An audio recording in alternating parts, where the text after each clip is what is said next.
18 years ago, our nation and our world changed. Hello and welcome to Sports Nightly. I'm Mark Finch. We thank you for joining us.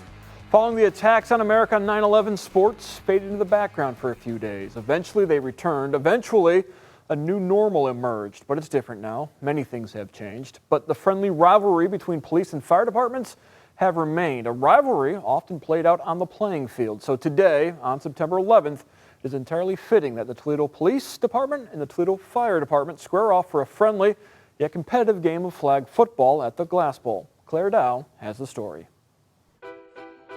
It's amazing for us because today being 9/11, they've had several things going on today. This morning they had the ROTC walk for remembering 9/11. Then we had the memorial stair climb here in the Glass Bowl. What a way to top it off than with a flag football game between police and fire. So all of it is to just bring everything we can to their memory and honor them as best we can.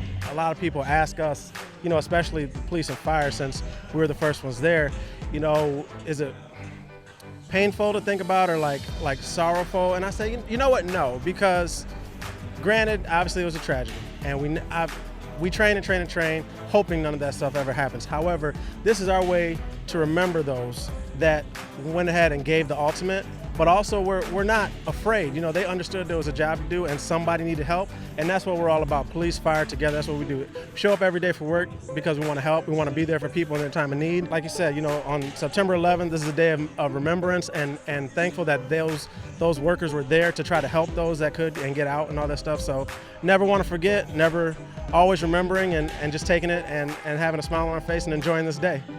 PPD officer Prince Flores and fire captain Aaron Haig have known each other for over a decade, both attending Rogers High School. When they each joined their respective departments, Flores and Haig wanted to keep their friendly competition alive.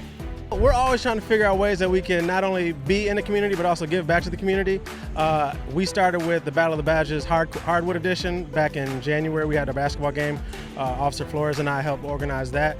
And UT reached out to us and said, hey, how would you guys feel about a flag football game? We're like, heck yeah, absolutely. And they said we get to play on their field too. Yeah, that was a no-brainer. Said you guys went to high school together. Has there been any fun trash talk leading up to the game? That's how it always is. See, he likes to set me up and he'll like let me know the day before, like, hey, I'm gonna have this guy play. And one of their players actually played here as a wide receiver. So he's like, hey, he's gonna play tomorrow. Oh, okay, thank you, man. Thank you for letting me know. So, but again, we want to do everything we can to win this game. We want to build that rivalry up, but we also want to have fun. Sounds like you have a ringer this year. Yeah. I didn't know he played. No. Sure. My Sean Beasley Pettis actually was everything when he played here at UT. He was a strong safety, and he is a firefighter. I can't help that he played football when he was in college. I can't help that. All I know is he's a phenomenal firefighter for us. He actually was working today, was able to get a trade so that he could be off and be here with us and hang out. But I didn't play football, so he's one of the few guys that have played legitimate football and have been able to school me on things that I need to do. So my job is just coordinate, make sure everybody gets their t-shirts and make sure everybody knows where to show up. But no, I'm sure the cops have some ringers. They're just not telling you because they're known for doing that. They tell you after the fact. We get on the field of the court and they're like, oh yeah, well he used to do that. I'm like, yep, I knew it. At least we talk about it ahead of time.